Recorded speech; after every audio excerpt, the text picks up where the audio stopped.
I've been doing a lot of thinking about what am I being a magnetic match to? If you've studied it all, like frequency and energy, you know that every single thought, every single emotion vibrates at a different frequency. And the more I think about this and the more I become aware of it in my own life, the more things shift around me. And it also becomes really uncomfortable when things are, when I'm not in a good state. I'm like, oh, this feels off. And I love that. I was just noticing that. So this week, I did a podcast interview with a friend of mine who's known me throughout most of my journey through addiction and depression and hiding, low self worth, all of that stuff. And I've kind of forgotten that people that are just tuning into me or just getting to know me don't even know that that's where I came from. So I want to back up. I'm going to be vulnerable in this show. I want to talk a little bit about, where I've come from and the different states that I've been in, because it's so easy to look at somebody who we see online and think, oh, sure, it's easy for them. They've always been this way. And I often forget that people are new. Some people are new to me and they don't know where I've come from.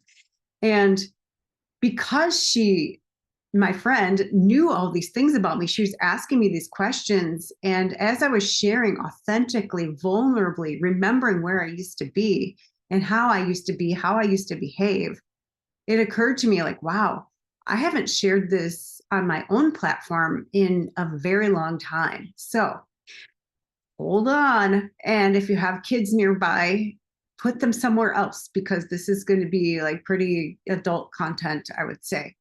So my name is Karen Seltz. If you're new to me, I am a subconscious mind reprogramming expert.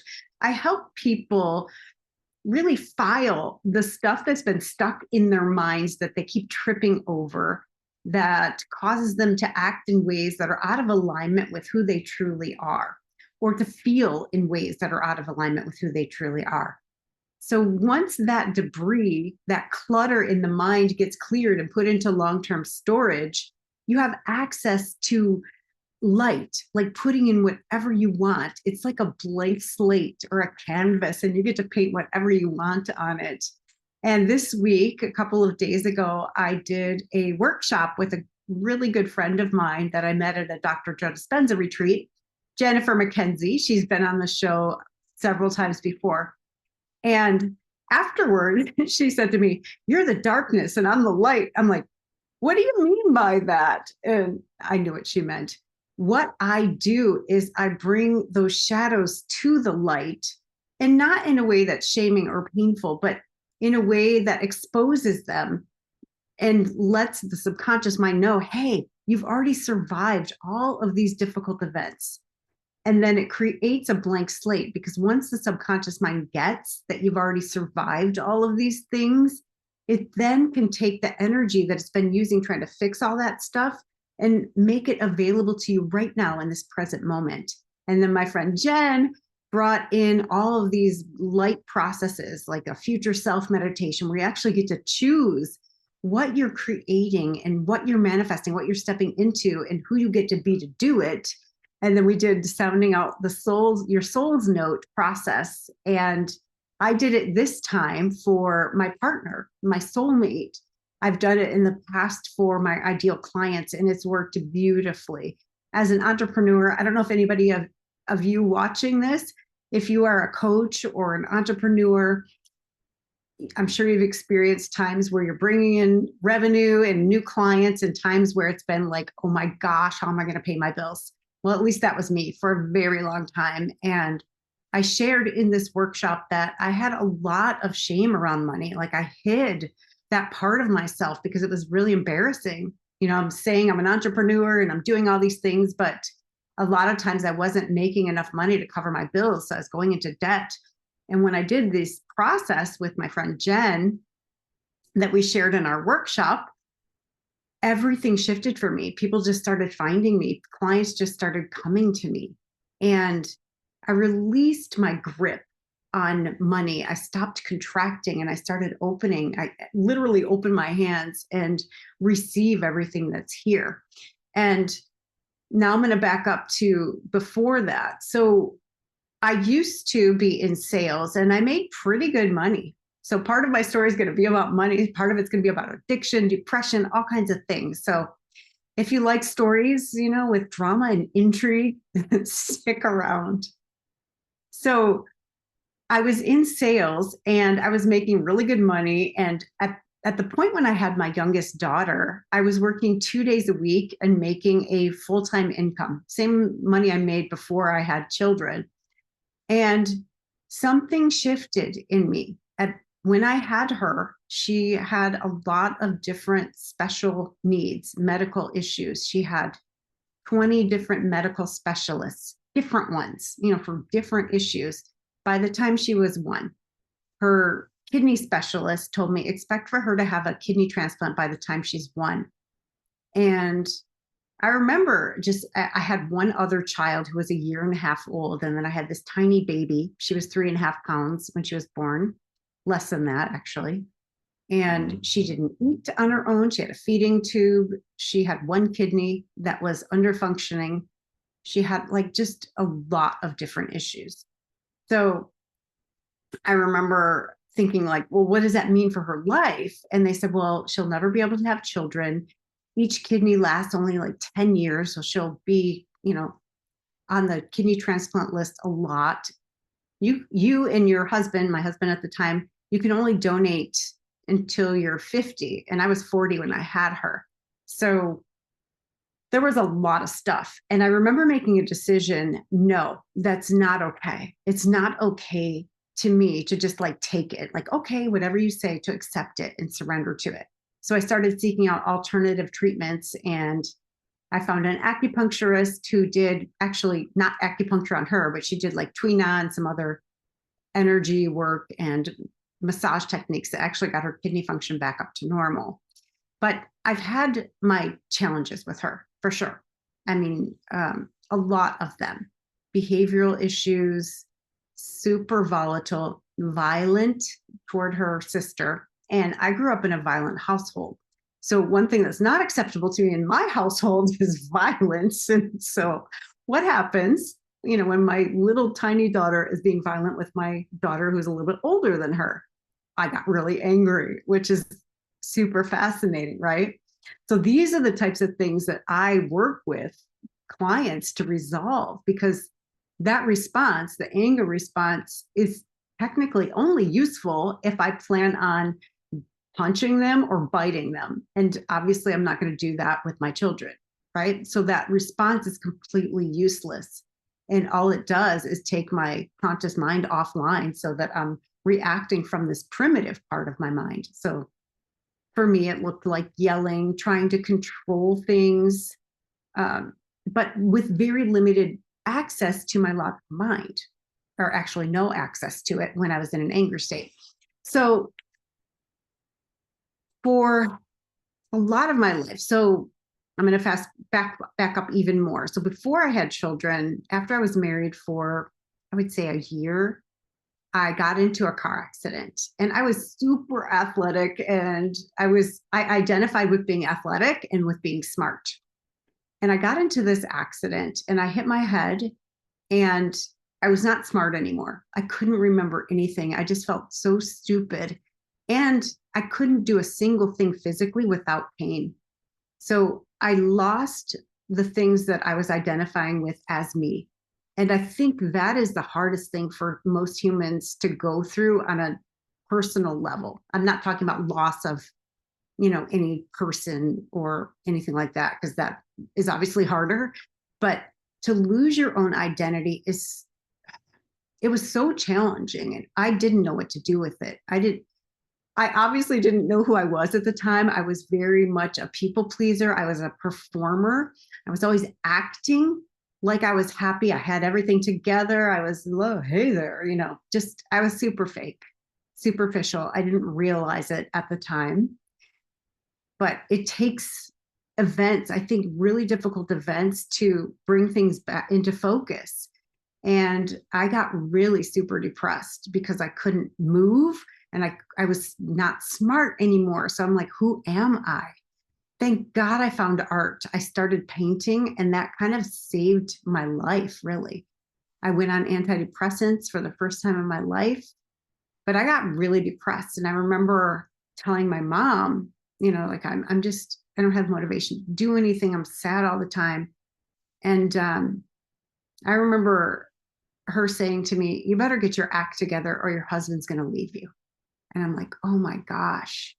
And that was sort of indicative of my childhood. Like anytime I was vulnerable at all, I got like smashed. And I'm sure you can relate to that, at least to some degree, where it wasn't safe to show your feelings. It wasn't safe to be vulnerable. And, at moments like that, I remember making agreements like, well, I better put on my mask. And I did, but it became too exhausting. It was too heavy for me, that mask of having it all together. So after a while, I found something, it was actually acupuncture, that made me feel better. Physically, my pain went away and I recovered. What helped my brain recover many years later, I mean, it took a very long time. It became trendy to become gluten-free. I'm like, well, I'm just going to try it and see what happens. So also I had tons of physical pain all the time. So I was always like, this, and I'm like, will you massage me, to my ex-husband? Every single day I was in pain constantly. So I decided I would do this experiment and give up gluten. And it might've been after he and I actually separated, but I did this thing and I'm like, oh my gosh, within a week, probably less, my brain came back online. I'm like, what?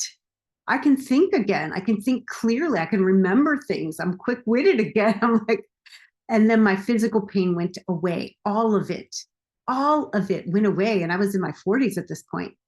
And I'm like, wow. And that was, I don't know, 10, 15 years ago. It was a long time ago.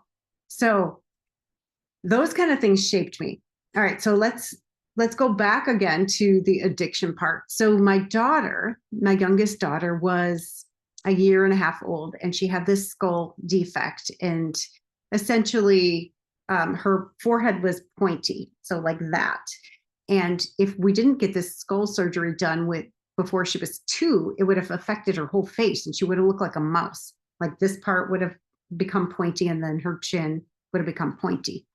So she got to have this skull surgery where they took like a quarter of it completely out of her head, reshaped it, put it back in. So it was a neurosurgeon, a plastic surgeon.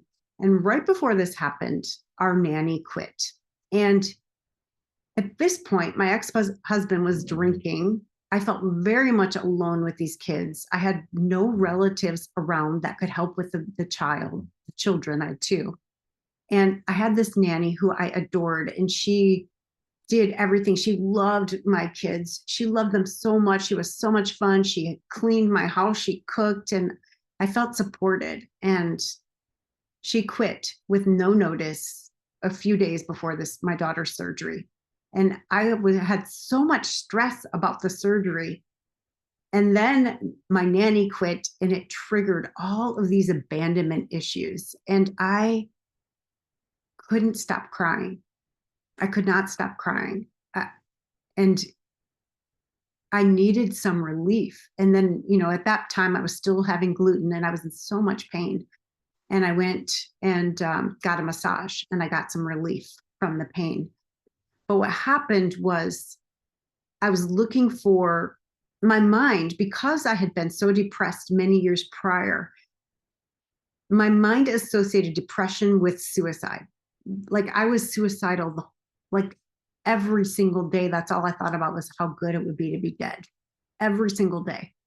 And then I have these 2 children and I'm feeling depressed. And I'm like, I cannot kill myself. I can't kill myself. Their dad drinks all the time. I can't leave them with him. And I couldn't leave my children. And so my mind was like, you cannot feel this. And I started having affairs. I started having sex with strangers. I mean, and it's really fascinating to me that my mind associated survival with having sex with strangers. And I felt absolutely 100% powerless in my life. in every single way. I couldn't control my ex-husband's drinking. I couldn't control any of my daughter's medical issues. I just felt like I couldn't even get her to eat. And I felt like a failure as a mother. And I couldn't protect my other daughter. And it was just all this stuff going on. And in my mind, it's like when I do this, I'm in control, and I was escaping the situation. And I remember thinking to myself, they say God only gives you what you can handle. And I remember thinking, that's complete BS. I cannot handle this. I'm like going crazy. If I don't do this thing, I'm going to die. And so I did the thing, and I quickly became addicted. It was like a drug. It was like I might as well just injected whatever you inject. I've never been a drug addict. I shouldn't have used that analogy, but it was like a high.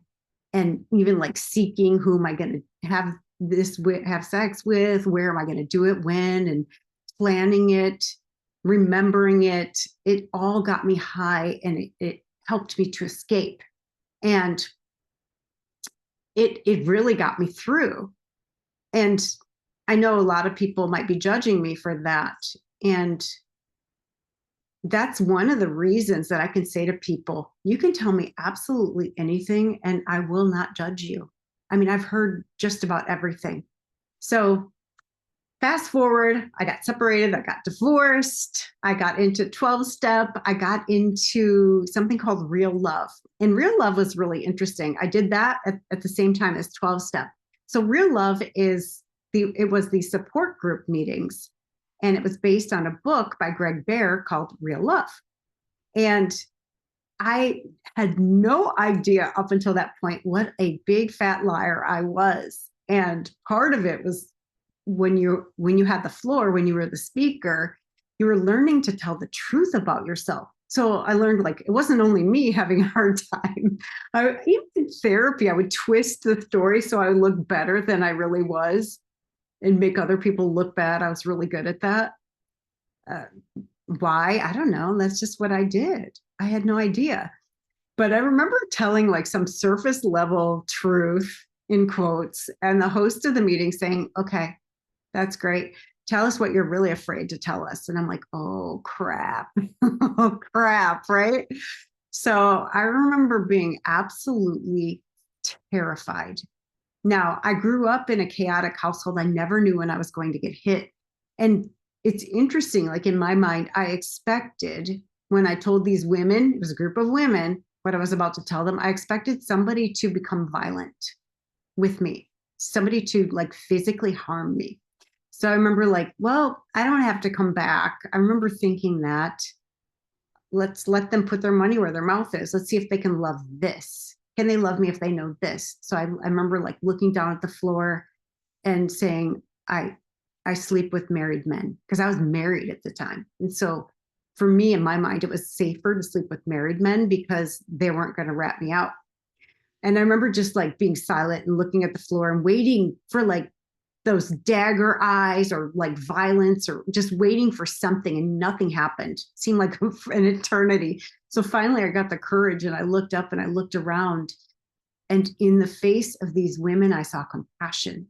That was the last thing I expected, the very last thing. And then, I finished whatever my turn. And then one at a time, these women opened up about things they had never shared with anyone. And I'm like, what just happened? I was really vulnerable. That was so scary. That was the most courageous and the most scary thing I had ever done in my life up until then, because I didn't have any shred of realness up until that point. But what happened was it opened up, it gave permission to all the other women to share these things that they'd been carrying around for decades, some of them, like shameful things about like sex or stealing from the church or cheating with their best friend's husband, like all kinds of things. And they wouldn't have done it unless I had had the courage, at least not then, right? So I learned that really telling the truth about yourself in a safe space with caution, right? You're not going to do it, like this, probably on a public platform, but with the person that you can trust. learning to tell the truth about yourself, you can only feel loved to the degree you're willing to tell the truth about yourself. And I never got that before. Like I felt some acceptance from people, but in the back of my mind, it was always like, yeah, sure, they accept me now, but what if they knew this about me? Would they leave me? Would they judge me? Would they hurt me physically? Because that was always in my mind. So that gave me so much freedom. Just being able to have a place where I could be accepted and loved no matter what I said was so liberating. And I had this group of people that I would call on a regular basis to practice telling the truth about myself. And these women, some of them were men, made such a tremendous difference in my life because they weren't getting paid to do it. They didn't have to do it. They were choosing to do it because it also gave them, there was a 3-part formula in real love. One is get loved. That's the first step, because until you have that, until you feel loved yourself, you're constantly grabbing for it. You're grasping. So get loved, be loving, which is, if somebody calls you and you have capacity, you pick up the phone, you hold space for them, and then be responsible. So those are the 3 legs of the stool for happiness. And it's interesting how it works. And it really changed my whole outlook on life. And it was like the basis, it was the foundation for what came after. So there was a lot of shame involved in being a female sex addict. I used to go to these meetings, and I would say 90% of the time I would be the only female there, the only one in a room full of men. And I grew up wearing that mask of, it's not okay to be a girl. If I cry or show any type of emotion, that means I'm weak and I'm girly, and that's not okay. I had 2 older brothers. My mom was pretty masculine in energy. She was a doer. She was an action taker. She was a, stop crying over spilled milk kind of person, or I'll give you something to cry about. She was always doing something, taking action. So it wasn't safe for me. If I showed emotion, if I showed fear, then I gave my brothers ammunition, something to use against me. So I was like stoic. I was always like, whatever, that doesn't hurt. Whatever. Is that all you got? And that disconnection, I developed this sense of, it's not okay to show emotion. Emotion is weak. So in these 12-step meetings, the first time I went through like withdrawal, and I remember like my emotions were all over the place. Like I could not stop crying because I wasn't numbing my pain anymore. And I'm in a room full of men, and I'm like the only woman, and I'm crying. And in my mind, I'm like, okay. At first I was like, okay, they're looking at me like I'm this emotional basket case. I'm just like being girly and a woman and weak. And then I remember thinking something I had heard from a spiritual mentor is, I am playing a role for them. Many of these men might not look at women as human beings. They might be sex objects. So they're seeing the real pain that this can cause and what it looks like, what it feels like. And then the other part was, holy moly, this is the most courageous thing I could do, is actually show my real emotions. By showing my real emotions, I'm being authentic, I'm being vulnerable. That takes so much more courage than hiding it. And I never put that together before then. And I'm like, oh my gosh, I'm just going to show my emotions from now on because that's courageous. So that really supported me. So my advice to you, my recommendation is, find somebody that can hold space for you and practice little ways of showing them, letting them see who you are, what your dreams are. It doesn't have to be about your past. A lot of times we hide our light too. Like what do you dream of? How much money do you want to make? I say, what if you have a dream to be a millionaire and you want to be on stages, like Tony Robbins? You get to share that too, because that's just as vulnerable, because we're just as afraid of that people are going to reject us and say, who the heck do you think you are? So share bits and pieces of it. I always say, don't vomit on people. Ask them if they have capacity. Like, oh, I really want to share this thing with you. I'm really excited about this. And then share bits and share your dreams, and you'll find out who has capacity to support you and who your people are. And with the vulnerable things, like about the past, the things that you might have shame about, shining a light on those can help you alleviate that shame, because everybody has their stuff. Everyone has things that they wish nobody would ever find out. In 12-step, we have this exercise. Not everybody does it, but I think I don't remember the steps anymore. At 4th step, maybe, where you take an inventory, but part of it was a take it to the grave list. These are things that you vowed, like, I will never tell this to another single soul. I'm going to take it to the grave with me. And then you write it down and you share it with your sponsor. And it's like, it's so liberating. So if you have the moment or the inclination, I'm sure you have time. We all have time for what's important. But if it feels in alignment to you, at least make a list. Like, what are the things that you've been hiding that you wish nobody would ever find out about you? They do not define you. They were events that you have survived, and you made the best decision you could with what you had at that time. You could not have done it any differently. And if any of that is still producing emotions that are disturbing, or thoughts, like, I'm a bad person because I did this, or I feel sad or nauseous or regretful, then please come see me, because that's one of the things that is so quick to shift with rapid resolution therapy. Anything like that, anything that you've survived, any event that's over with, the only purpose of a disturbing emotion, thought, impulse, or habit is your subconscious mind wants you to take an action to survive or not get hurt. If it's about something that already happened, that's a dysfunction in the mind, because you've already survived it. There's nothing for you to do. And therefore, there is no purpose to that disturbing emotion, thought, impulse, or habit. So it's very easy to clear. So please come see me.